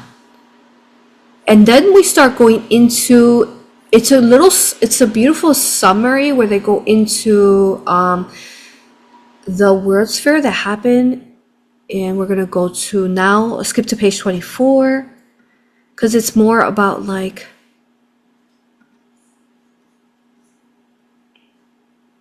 okay, reviewing the history of international exhibitions, it seems almost incredible that the first effort in the direction was instituted less than half a century ago. Okay, less than half a century ago then World's Fair began, right? So that would have been 1893, so it would have been like 1833, right? Okay. In the 40 odd years, but have intervened the art of exhibiting has grown into a science as exact in its general rules and as far as reaching in its effect on civilization as is in THSI, the science of war. England claims and deserves the honor for the first great gathering of the nations of the earth in its rivalry of the arts and industries. And to Prince Albert is due the initiative and successful culmination of the project, the Crystal Palace. Did that begin it? Or it seems like it had something to do with the beginning. The Crystal Palace exhibition held in London in 1851. Gina, find us pictures of the current Crystal Palace. I think it's still there. Yeah, that was actually the first World's Fair. Whoa, for real? Wow, the great honor of the so that's why they're mentioning it. So they go through it and they talk about it in depth. But while the great honor of the enterprise falls rightfully to the Britons, the suggestion and the starting point of all competitive exhibitions were in France, where the custom of awards were excellence and industrial and artistic displays have been in vogue for years. The general management of the Crystal Palace has had a peculiar and significant bearing on all subsequent exhibitions and correlative scope. In the very outset, building plans were selected in competition, setting a precedent in selection that was prevailed generally ever since. The time allowed for the presentation of plans was very short, only a month, and yet there were 233 competitors, 1/6 of whom were foreigners, about one half from London and its immediate environs, and the rest from provincial towns of England. The plans adopted. Wow. Okay, so that's important to know, you all, that the first World's Fair happened in England / London, right?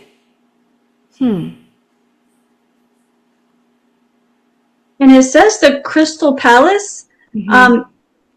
It was built for the Great Exhibition in 1851, but relocated to Sydenham Hill, but destroyed by fire in 1936, which was around the World Wars time. So it's still there now. Well, it says there's some remnants still there left, but mostly destroyed by that fire. Okay. Well, we do have pictures here in a minute. Okay. So, well, you all, good job, everyone in London, UK, England in that time. You guys did it. Okay. I'm sure most of us were walking around there too. The time allowed for this presentation of plans were very short. A month? Like, what do you mean? A month. And a month, and yet there were 233 competitors, 1/6 of whom were foreigners, about one half from London and its immediate environs. And who was there in that time? Who was the king, queen, whatever that began this in England, London area? So it was Queen Victoria and her husband Prince Albert, and I believe Albert was from Germany. I believe he was something similar to that, but I'm going to verify that. Yeah, let us know what you have on that. That is awesome. Sending them a wave of love. Okay, there were 233 competitors. Yep, said that, and then immediate environs, and the rest from provincial towns of England. The plans adopted and the character of the structure erected, according to their specifications, are too widely known to need elaborate explanation and comment. The contract called for a building of 1,851 feet long, the numerals corresponding with this year, and 450 feet broad. The enormous size of the undertaking, there it is. It's Crystal Palace right there. See it? We gotta turn our heads though. Okay. 1851. Wow. So this goes into that undertaking of the beginning of the Crystal Palace, and it goes on and on talking about the Crystal Palace in London. Okay, maybe understood when it was known that something like 20 acres of glass, 200 miles of sash bar, 34 miles of gutter pike. So now we know that the Crystal Palace was the first World's Fair. Whoa. Large amounts of flooring and walling material required. The cost was estimated. So it goes into like the cost and $1 million it took to make this. Which in that time it would have been a lot, because I think they only charged like 50 cents to get into the World's Fairs. Something like that. Okay, so we are now on page 23, 24. Here. AuroRa, somebody said something interesting about the Crystal Palace. Mm-hmm. They said that it was a Tartarian design before destroyed by the fire, and that they think that the height was designed to allow for Tartarian airships to charge up. Oh, for sure. And that it was in a hillside. Oh, okay. So it goes into the history of that. Cool. We're gonna finish up now soon, and like it's going into like as near as can be assorted. Over 10,000 persons were engaged in the maintenance. Wow. Or furthermore of the Crystal Palace. 10,000 people maintaining it. A lot of people, huh? The Duke of Wellington, Lord Palmerston, the Marquis of Anglesea, and the principal lords and ladies of the empire were there. Wow. Anything else you want to add, Gina, of what you found? Yeah, so it was Victoria. She was the queen during that time, and her husband, which was Prince Albert, like we said, who was from Saxe-Coburg, which is right near Germany. So it's really interesting that he was a part of creating the first one, and it has to do with Germany.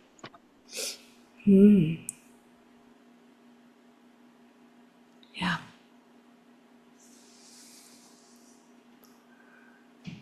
Wow. So then it was Germany and London making it? Like their sacred union? The masculine being the German. Something about the German men are really strong, but right now they're really wounded and beat up. After the Hitler War. And the channeling of Hitler. Okay. Again, that series you can find under my website, aurapractitioners.com, or risingphoenixaura.com, or Patreon. Okay. So it goes into more details, but what's really cool, and I really like, and we'll conclude this, is here Dublin. Here's their exhibit. It's really beautiful how they come, give honor to each one of these exhibitions. So in this 1853 exhibition of the Crystal Palace, there's Dublin's building. Here, cool, beautiful, gorgeous. And there is Cork exhibition. Don't know where that's at, but it's supposed to be a country somewhere. Okay. I think that's near London. Okay. Then there is New York exhibition. Look at them. Munich exhibition. I don't know, the question is questionable here. How did you all make these in a couple months again? They had to have been there. Manchester exhibition. And that's we're moving into 1854. That was Munich exhibition here. Then there is a one in 1857. So it seemed like they kind of did them every couple years. They continued them. Manchester exhibition in 1857. Then there was Florence exhibition 1861. And this is all talking about the London Crystal Palace World's Fair. And let me see where I want to speak about next here. We spoke about that. Right here in this page. And then this is Paris Exposition 1867. And here it says, according the admission on every day but Friday and Saturday was fixed at 1 shilling or 25 cents. Look at that. Wow. 25 cents to get in. On Friday, 2 siblings, 6 pence. Nice, 75 cents. And on Saturday, 5 siblings, $1.25. Altogether, 1,780,000 was taken in at the entrances, of which, you hear that? 1,780,000? That's a lot of money. 80,000 was taken in at the entrances, of which about 2,500 was counterfeit silver. Okay. It was estimated in the time that the city of London increased its total income by 20 million, you all, during the 6 months of the exhibition. Drop the mic. This is what we're talking about. This, the businessman, Trump, this is why he wants to bring that back. It will make the country, our country, profitable. It will make your country profitable if we bring them back. Again, I don't consent to AI within them though.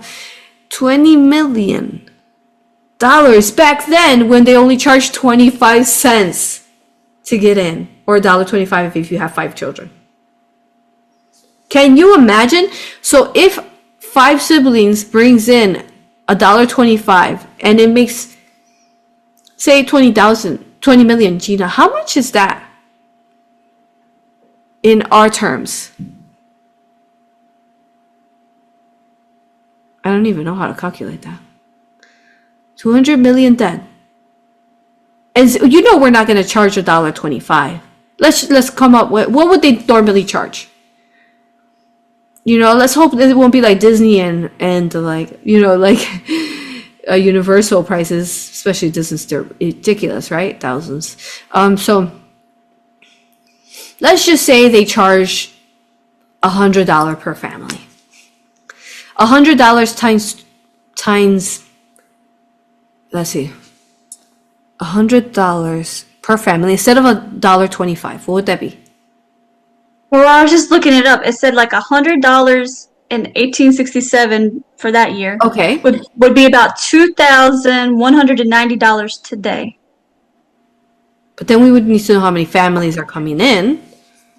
I mean, it made them. So if you looked at it in today's prices, so that 200 million then today would be about 3.9 billion. Okay. All right. There you go, you all. Thank you, Gina. Billions of dollars could come into your countries. Genius. Think about if this was bringing so much love and union to the countries, bringing this much profit and also peace, except for China, apparently. Peace. Sending love to China, but what happened, you all? Who was the ruler then in whatever, in the one in the Paris one that, Chicago, 1893, that said no to us or the countries. So it was Mao Zedong. Okay. Apparently he didn't like other people or something. Okay. So he must have been a compromised one, no? So he was the one who basically had the Marxist ideas. Which are more like the communist ideas. Okay, that makes sense. And it was the end of like he wanted to have all the imperial rule and emperors and stuff ended. So he's kind of ending all of that time and moved more to communism. Okay, so now we know why he didn't partake in the heart of the dragon. He's like, I'm going to get there and I'm going to get alchemized out, right? Transmuted out. So, yeah, that happened. Okay, so let's think about this for a minute. We'll end it with this.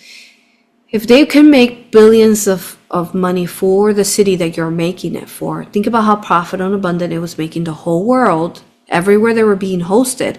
And then the non-war, hopefully, the countries to get along. So think about how much of a target there was on one, they didn't want the world to be abundant. 2, they didn't want No, they wanted wars. They didn't want no wars. They didn't want peace. They wanted wars. And that's what the World's Fair did for us, guys. Abundance, no war. Get along. Promote, bring your brilliance to our World's Fair. Community, like love, like support for one another, support, like the business, supporting business owners, family-owned businesses, that's beautiful. So that was taken away through the World's Fair, and that's why it was targeted. No peace and no abundance. Horrible. Let's delete that. Delete that. Let's delete that. That dark curse. And that's why at the beginning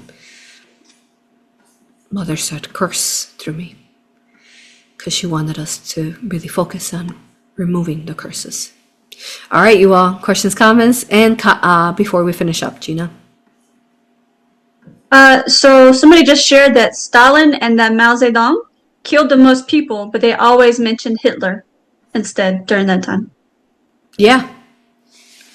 And actually, factually, the Soviet Union and the Russians, once they removed Hitler out of World War II, like out of Germany, you know what they did? The Russians and the Soviet Union, factually, and this is facts, but again, the German people can tell you because the whole collective of Germany is under a gag order, or they'll die, that it is very common, and I don't know what the ratio is, maybe 2 to 4, let's say half and half. The grandmothers and the great-grandmothers were raped. This is true. By the Russian men and the Soviet Union, they took the German men, incarcerated them or killed them, and then they went in through all of Germany and raped the women and the little girls. So the great-grandmothers and the grandmothers of Germany had children that were not by love, they were by rape. And it is common in Germany that who fathered your children that you had, if you were a grandmother or great-grandmother, was a Russian soldier or a Soviet Union soldier. Did you know that? So these are the people who have been, this is what they made. A wounded country by the rape. But you didn't know that probably, right? So they don't know, or most of them don't even know. They don't know who the grandfather or the father was. Great-grandfather, because it was a soldier that raped them. And then they had to carry that child. And then those children that then they birthed, they took them into camps, concentration camps, Germans. They put them into camps and they reformed them and started teaching them, and they took them away from the mothers. Yeah. All right, you all. What else, Gina? There's one more question about the Crystal Palace. Mm-hmm. They're asking if the Crystal Palace, North London, and Germany exhibitions were possibly similar to our modern airports on a smaller scale and used ether energy to power airships for traveling to each location. Is that possible? Oh, for sure. 1893. We have to look into, like, next time, the blimps. What year did what was it? Or Gina, you can look into it. Like, what were the blimps time? And I know that there was that hoax crash that they did, but I think that was like 1900s. But there was definitely aviation happening, as we know, profound, even before then. I mean, we're seeing aviation in 1500s, and that's why they were able to make maps in the 1500s. So yeah, it was all there. So yeah, it would have been a location where there was advancement. Like, you ever seen like Meet the Robinsons, and you know how they're like there was like development and advancements in like, you know, say technologies. But yeah, there were airplanes and people just coming up with ideas. And I mean, there was like, as we know in Tartaria, there was like car boats. You could like drive a car boat, like, and just like What? No, there's no limitation. You're just like, go drive around the road. Oh, there's a lake. Ah, you know what? I feel like I want to go into that lake. And boom, you go in and like, now you're a boat. So I just found something. I typed in airship time period. Uh-huh. It says the time period of airship development spans from 1670 to 1910. I've never seen them say that before. They're saying from the 1600s. No, it's never been that far back. Never. Awesome. Mandela that came in. Awesome. Yeah. Good job, y'all. Let's keep going. Let's keep Mandela this in. I hope you really love this show, and I'm excited to see you for part 4 to this World's Fair. Remember, we also have Yeshua's series that is happening of Yeshua just walked the earth and 133 years missing. Go subscribe to my new Rising Futurist Mystery School channels, YouTube, Instagram, and TikTok. And go hit like, write comments. Hit like right now, comment before we finish up. I love you with all that I am. I love you with all that I am. You are so incredible. Let's go. Remove those dark curses on the last month of the year of the serpent. Donancy. Let's go.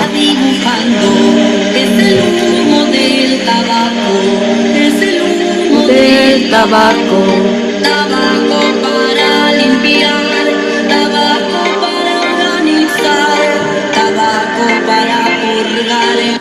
So this is Donancy song, kind of labeled as Donancy song because they're talking about the smoke of the tobacco. Now, you know, it used to be sacred to use the tobacco, and you would even give it as an offering because she's talking about how tobacco's clearing, bringing a healing, cleansing, and yeah, it's the same.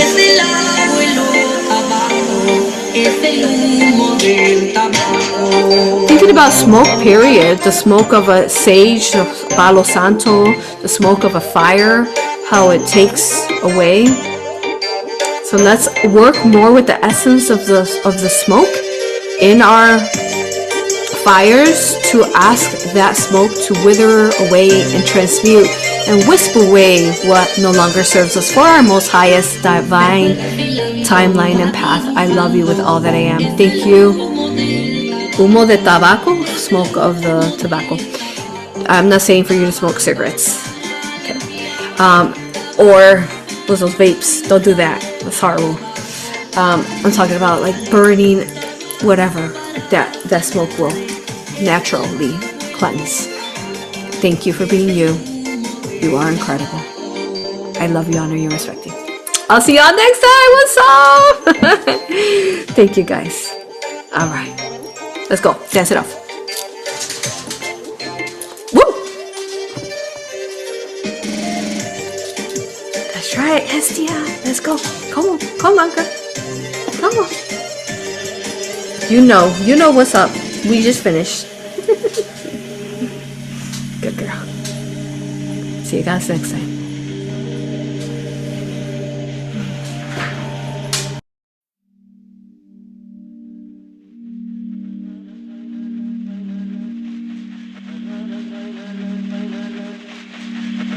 Se perfilando, va dibujando, es el humo del tabaco, es el humo del tabaco, tabaco para limpiar, tabaco para organizar, tabaco para purgar, tabaco para sanar, es el abuelo tabaco, es el humo del tabaco.